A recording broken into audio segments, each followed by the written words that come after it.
When Bob Klein, the tight end for 3 straight USC Rose Bowl teams in the late 60s, was a senior, he caught a ride with teammates O.J. Simpson and Al Cowlings, yep, those guys, from Los Angeles up to the Bay Area so Bob could visit his longtime girlfriend and wife, Joanne.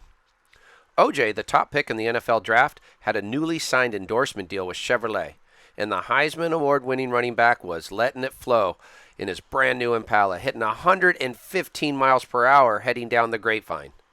Tulare County may have the oranges, but this Impala had the juice. Spotted by the Highway Patrol, O.J. actually pulled over, then avoided heading to jail through the kindness of the Highway Patrolman, not an LAPD officer, when he wrote up the ticket for only 95 miles per hour. O.J. took the traffic ticket, and the boys in the car made a decision. From here on out, Al Cowlings would be the designated driver.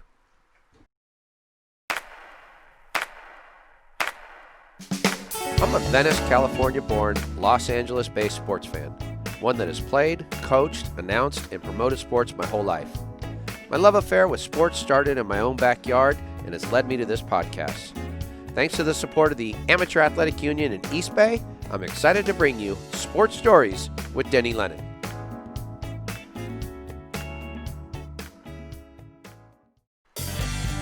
Hello, sports historians. Welcome to Audio Video Podcast, episode number 60 of Sports Stories with Denny Lennon. It's part 2 of our 4-part series with the great Bob Klein, tight end for USC, the Rams, and the San Diego Chargers.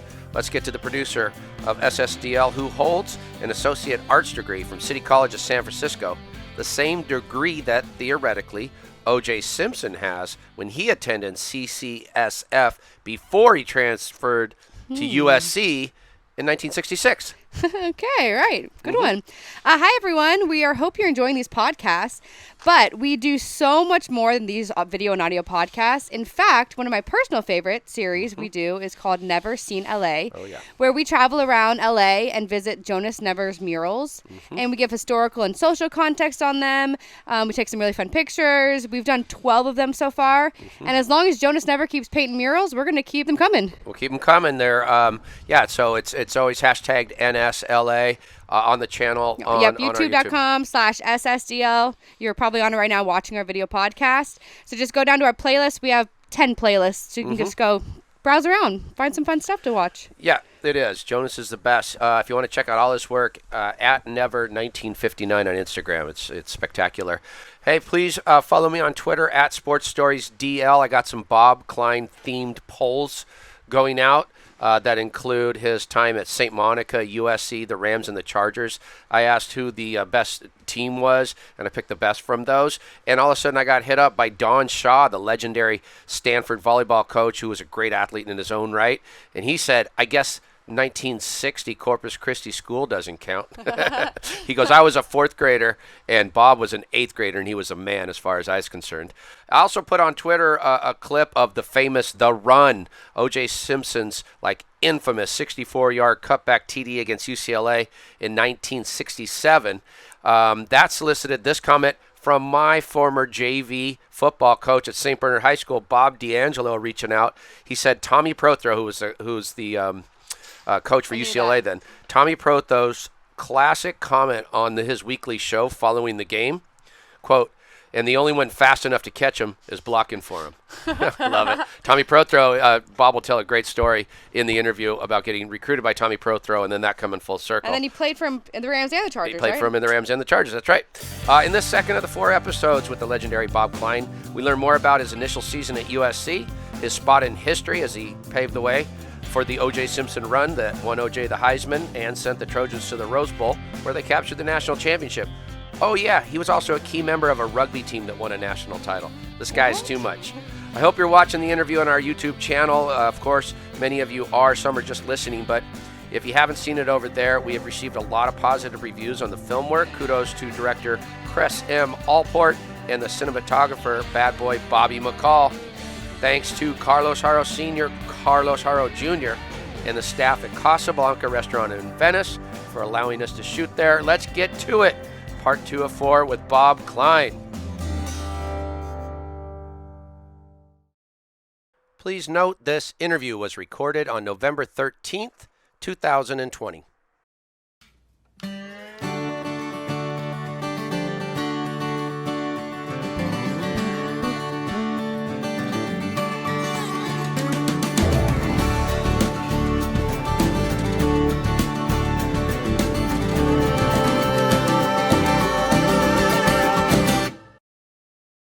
How do you figure out a way? Okay, so what did you do your freshman year for football? Like, did they have some kind of workouts that they went for you? Yeah, so freshmen didn't play then, right? Right. So you had a freshman team. No freshman rule. And we for played. varsity We sports. played 4 games. So you did play games. Okay. We did play 4 games, but our main job was practicing against the varsity. Of course. And frankly, that's for someone that wants to kind of strut their stuff and make an impression. That's the place. That's the place. That's the place. Because I can remember Dick Corey, who was coaching the defensive backs, a couple times we're practicing against him. And these guys can be 3 and 4 years older than you are. I was going to say. I made some catches and stuff, and he instead of him chewing out the defensive back for whatever I had done, the catch I had made or something like that, he said, that's why we got a good recruiting department. We just recruit, so don't feel bad about They it. got to protect their recruits if they're going up against guys 3 years older, because there's a big difference between a guy 23 and a guy 19. Yeah, so we had 18 guys on scholarship.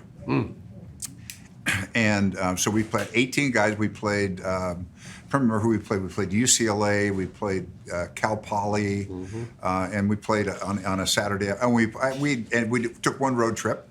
We went to Strawberry Canyon. We played up at Cal, which was fun. That's fun. Yeah, so we played 4 games, and then the rest of the time we scrimmaged against the varsity. Wow.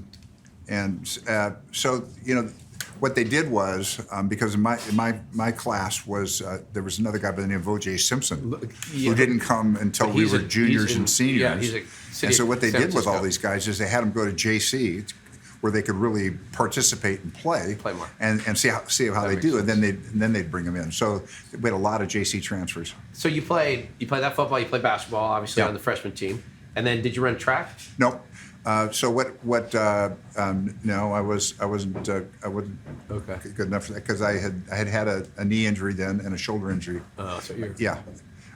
As on my freshman year, I ended up having a knee injury, so that's just took a little bit of an edge off. But we discovered the sport of rugby. rugby. So And that was a spring sport in effect, yeah, like a club sport. And spring sport, Okay. and so we ended up. My junior year, so I played. I stopped playing basketball because it was evident to me that I was going to be one thing and only one thing, and that's. Yeah. So there was a guy You're on aggressive SC's team. His name was Ron Taylor. He was a 7-footer. UCLA had Kareem, and my whole job, Coach Mulligan said, your whole job is just to piss him off, piss Taylor off Get him every ready. day. Get him ready. And so that's all I did. And so after one season of that, I had enough of that. So then rugby appeared, and so a bunch of us that played. So I played 2 years of rugby, junior and senior year, and we were national champions in football. And these guys, a lot of guys that I played with, ended up playing rugby, and we won the national championship in rugby. Up at Monterey, the Monterey Rugby that's Tournament. awesome. Yeah, so Oh, that's cool. yeah, and we were devastating because the guys that play football that then go to play rugby, they forget sometimes they're not wearing a helmet. I mean, most people They're they like, don't want to "Oops." play against that team. Like, no, they didn't want to play that No, team. they had complete no regard for their own life. So we were good. It was a lot of fun. That is brilliant. So you're playing at SC, and I mean, this is around the time, I'll come into the picture around 69, 70, where I can start to really remember sports. Mm-hmm. But SC football has this unbelievable tradition, and the Conquest Song, Yeah. and the Coliseum, and there's just so many incredible traditions. And McKay was a frontline coach. What was it like being part of that institution? So so you didn't play when you were a freshman, so you got to mature a little bit. Mm-hmm. And there was also the element of these JC transfers that I talked about, where all of a Yeah. sudden you may be competing with someone new and different from Somebody the jumps in. class you came up with. But Coach McKay, his personality was, you probably know his humor, very dry, Yep. very witty, and that kind of stuff. But he basically coached by just looking at you. This is the God's truth. So I'm there for 4 years, And he spoke to me in 4 years, 4 times. And the last time he spoke to me actually was, we had just finished playing New Year's Day in the Rose Bowl against Ohio State. We get on an airplane, we get in a limo with, it's Coach McKay, OJ, Steve Soggy, there were one other guy and 2 of the coaches, and we in a big limo, and we go to LAX and get on a plane, and we fly to the Hula Bowl. Oh, right. Okay. And it's all the first round draft choices and guys that are coming in together, and you basically are over there for a kind of a week of just having a great time. Yeah, and then you play a little. It's a reward. You got a little football scrum game, at the end of the yeah. week, and this kind of stuff. And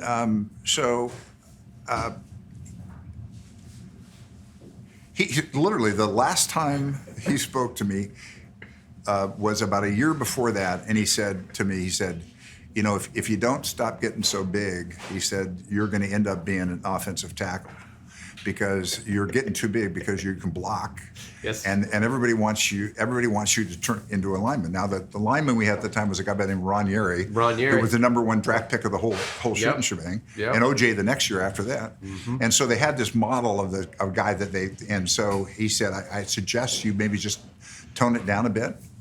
So that was maybe a 2-minute conversation. Good talk, Coach. And then on the plane going over to the Hula Bowl, he came and sat down next to me, and he called me Bobby. Anybody call you Bobby? Like You would never him. So your friends, maybe? He coached through absolutely by look. He sat up in the tower, and the assistant coaches did the coaching. He never talked to you. He just looked at you. And it was all contrived. Okay. We had the most unbelievable nice conversation. He writes his book, and it turns out that I'm one of the guys he liked. Oh, I never knew that. so he was amazing. Yeah. And I that's why I think he probably had a hard time in the pros when he went to Tampa. Yeah. Because really the coaches in the pros you're kind of sometimes you're as old as they are Yeah. in some fashion. So like with the Rams, these guys are young guys. They're young, and he just didn't have that in him to. And he always had a good line. I think he said something about in Tampa Bay. He goes, "We didn't block anybody today, but we made up for it by not tackling either." Like he would say things like that, and they say, "Why do you give the ball to OJ so many times?" He goes, "It's not that heavy." Yeah, there's always something about fumbles and always something. He doesn't need any help carrying the ball. That kind of stuff. Yeah.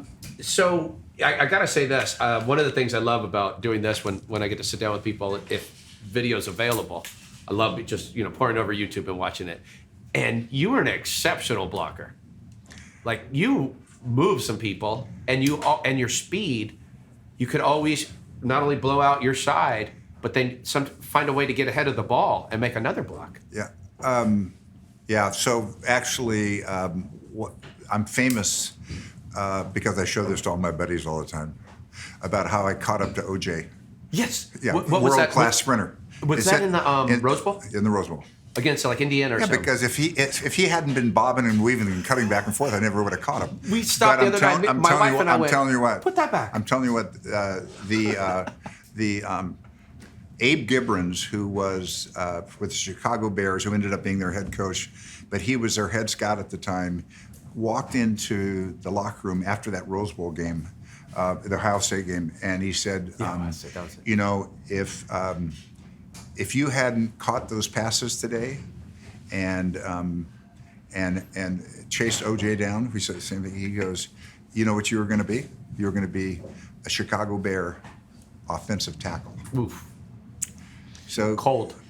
Yeah. So anyway, blocking was an important part of what a tight end did then. Yeah, sure, absolutely. And I do like to. Actually, if I were coaching against me, yep. I can now look at the film and I can tell exactly what I'm doing. I'm going right, I'm going left, or I'm going straight ahead by my stance and how much weight I got back. And all this kind of stuff. Okay. But I could get. Yeah. And that's why those collisions that were happening, they're happening now certainly too. But those helmets that we were wearing, the suspension helmets, they didn't have air helmets and that kind of stuff. I came up in college, the air era. That's when you say you got your bell rung. Yeah. And those were things. I mean, wow. That's it. Ooh. That's yeah. So there was a lot of that, And frankly, one of the things that I think helped me become a good blocker was when I was at SC, practices were a scrimmage. In It was like a game, and you're playing people better than most of your I've got, conference schedule. Tim Rosovich, Adrian Young, all these guys ended up being first-round draft picks. Yeah. That's who I'm up That's against. who you're going every up day. against. Towards the end of our careers, we ended up forming a little union. we didn't want to kill each other. Take it down. Yeah, Yeah. Let's calm it down. But the practices were game conditions. They really were. Your years at SC, I think you're like 26, 6-1, which is tremendous. 3 Rose Bowls. Yeah. That's got to be fun. The traditions at the Rose Bowl are so fun. I was great looking at it from the people that traveled here side. Uh-huh. For instance, like Purdue, their athletic department put together like a 4-part film that covered everything that the Purdue team did when they got over here. And it's great where, they're going So we to had the steak Purdue, dinners, Indiana, and Ohio Disneyland. State. The Purdue team was really tough guys. I remember those guys really That was stuck. your sophomore year, maybe? Yeah. Yeah. And then it was Indiana, and it was the cardiac kids from Indiana, and they hadn't been to the Rose Bowl in 25 years before. They haven't been since, I don't think. Is that how they got, or was it Purdue that had the no repeat rule? Then that's how they got in. I forget if it was Purdue or Indiana. One of them it was because you couldn't repeat as the conference I've forgotten champion or that. something. And then our last year was Ohio State, and that was for the national championship. Sure. And I think one of the things that probably I can remember reading about the Ohio State team, they had come into town and they were sequestered at some monastery someplace out in Sierra Madre, and we're going to the Lowry's to the Beat Bowl, and we're going to Disneyland, and this whole kind of stuff. And I think it's our 3rd year of going there. And so I think what happened in that game is we woke up in the second half, and so that's what happened to me was they had to start throwing the ball. Okay. So I started catching passes So all of a instead sudden- of just being a tight end. So all of a sudden, I went from being an offensive tackle to being I could play back tight to being end. a tight end. Yeah, so No. right, yeah. So anyway, that was, and then we just, that was the, and actually that day I had, so when you play a game, you get together the next day or the following day and you watch the film together and you have a good time doing it. You learn something. So that game, I never saw that game, and that's what my point is. What you're talking about blocking. So I went. Of course. We ended up moving houses, and I had a film called Crosstown Rivals, and they had a big part in that about was it UCLA and so forth. But they had that one season. They had I was looking for that particular film because I was going to talk at the downtown club that we had UCLA and SC players talk every year. And I went online and I was trying to find this Crosstown Rumble film, and all of a sudden what pops up is the 1969 January 1 Rose Bowl game. And you go. And Wait a second. I never got to see the film. Yeah. It was available for $6.95, and so I have that now. And so that game, which is a good game for me, which helped me in the pros and stuff. I got to catch some balls, and I got to chase OJ down and that kind of stuff. Oh, that's incredible. And it was Chris Schenkel and Kyle Rote were the two. Chris Schenkel. And they were so boring. They were just the worst. But it was a beautiful day, January day, and that is in Pasadena. You so can the just San see where the Gabriel rest of the Mountains were country right just there. goes, Yeah, what's going great. on out there? Yeah. Now, 1967, obviously, one of the questions I wanted to ask you was, did you consider UCLA or Notre Dame your bigger rival? Notre Dame. Notre Dame because of the national scope of it. Yeah, and being a Catholic kid. And being a Catholic kid. And I went to a game there, I think 3 or 4 years ago, where they played Michigan, and I'd never had so much fun at a college football game in terms of their traditions. The way they weave Catholicism in and out of football is beyond anything I've imagined. Wonderful university. Great environment. Yeah. 67, however, you play UCLA, and this is the game that it's gone down in the times. as this game because I think you guys were maybe number 4, they were number 1. They had Gary Beeman trying for the Heisman Trophy. You had O.J. Simpson. Yep. And it came down to that 64-yard run that O.J. has that you're right in the middle of. And that's the one I keep catching up to him because he keeps cutting back and giving me a chance to catch up. So I love, and it's fun too because Marlee's with me. But here's that play. There I go. Oop. And there.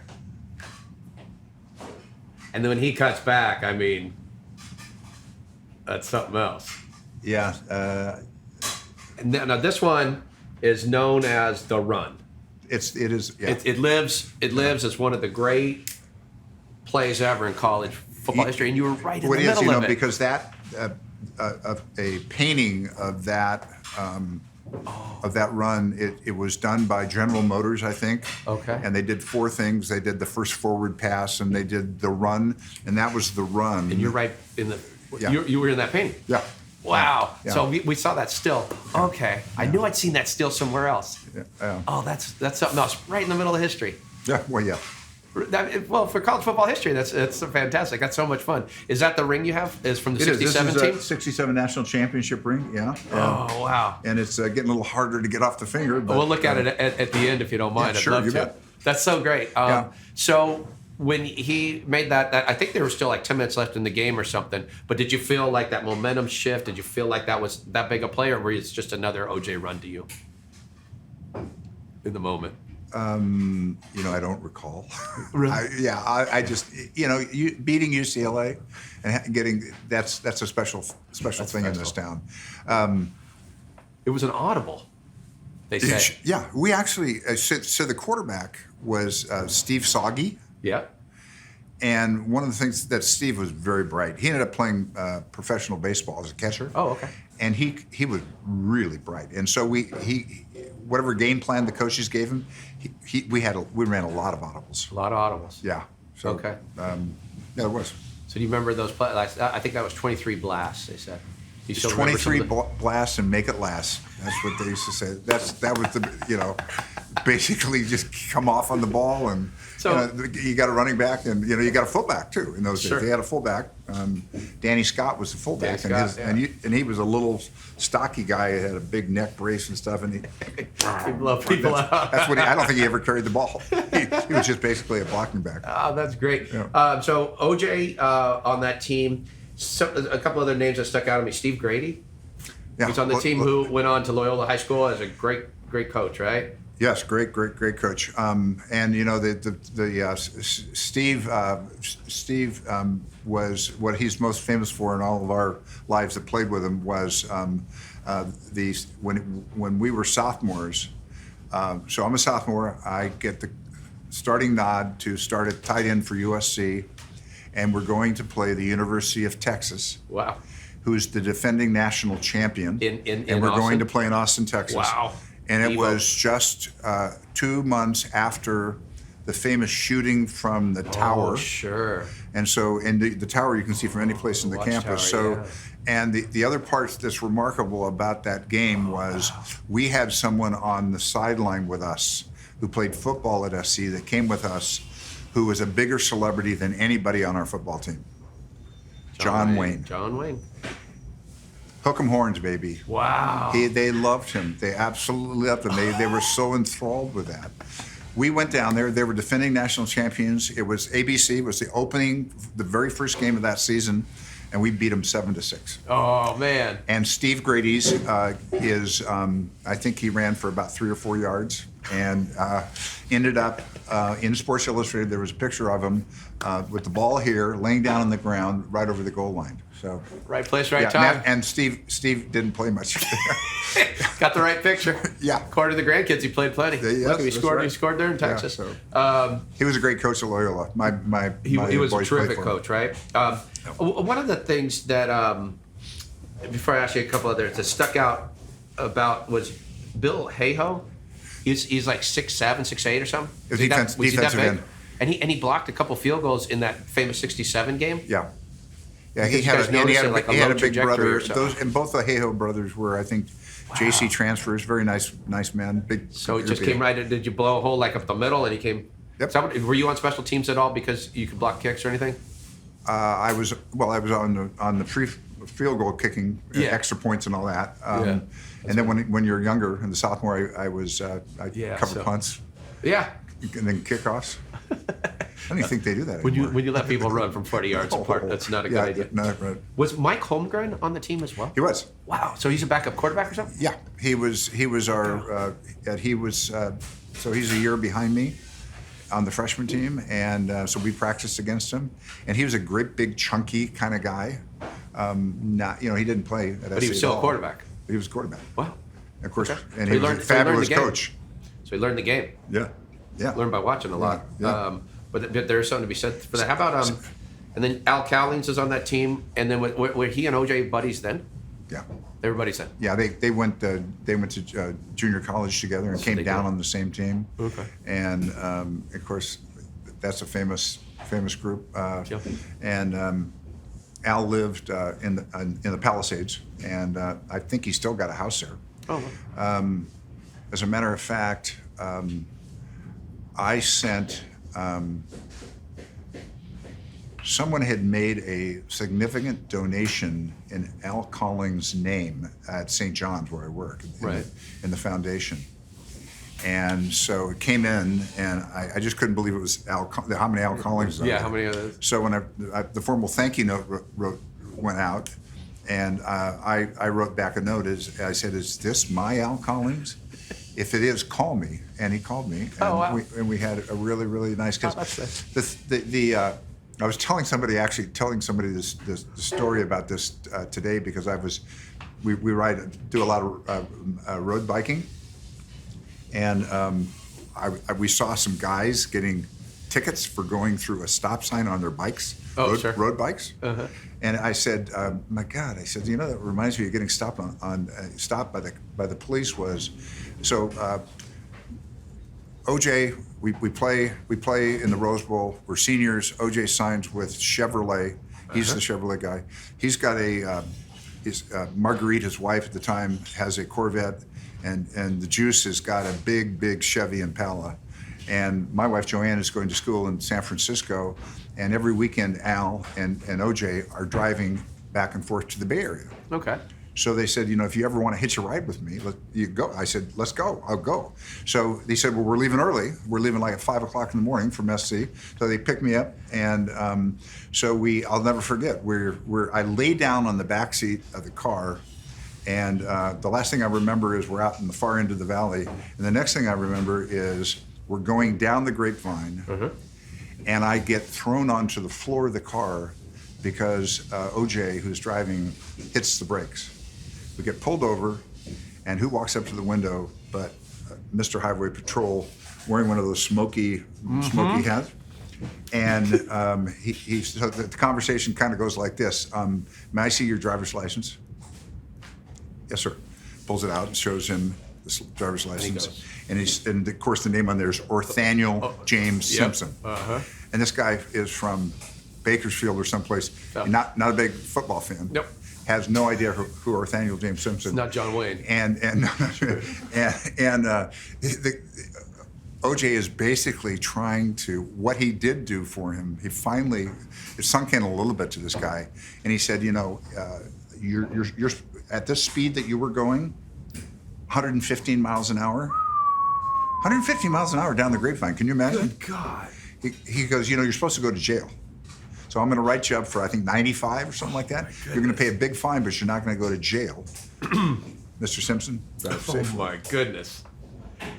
Probably the most famous guy in the country at the time. This is where Al Cowlings became the full-time designated driver. Yes, at that point. Yeah. Carried that on for a while. In the Bronco. In the Bronco. He carried that on for a while. Thanks for watching and listening. Sports Stories with Denny Lennon is produced by me, Marlee Rice, and Christine Jinbo. Directed by Chris M. Alport, with studio support from Alpha Command Unit, and shot by bad boy Bobby MacColl. Original music courtesy of Lennon Music Production, and original images courtesy of Sienna Lennon Photography. A big thank you to all of our contributors of the show. Sports Stories with Denny Lennon is a production of Sports Stories Inc. and available on Apple Podcasts, Spotify, iHeartRadio, YouTube, or wherever you watch and listen. Make sure you press that subscribe button, give us a review, leave a comment. It will really help us grow the show. And you know what else will help us grow the show? Head on over to patreon.com/JennyLennon to get some never-before-seen videos, pictures, interviews, and so much more. We are all over social media and constantly sending out clips on Facebook, conducting fun polls on Twitter, going live on Instagram, and more. To find all of our social media links, hustle on over to sportstoriesdl.com. SSDL proudly supports the My Stuff Bags Foundation and the Heroes Movement. Links to how you can support and help these foundations can be found on our website. We also want to give a big thank you to all of our partners of the show. So, as Coach Lennon would say, any questions, comments, or concerns, you can email me, Marlee, at info@sportsstoriespodcast.com. We want to thank all of our followers and listeners, and we will see you next time. If I could just say a couple of things here. Sports Stories with Denny Lennon. Have you seen it? Have you heard about it? Well, I'm here to tell you. Greatest show ever. Now, take it from me. I worked in circus all my life. I am one of the main attractions. So go watch Sports Stories with Denny Lennon. And don't forget to let them know Leo the Leopard sent you. Can I get a cocktail, please, now? Kick it out, Book.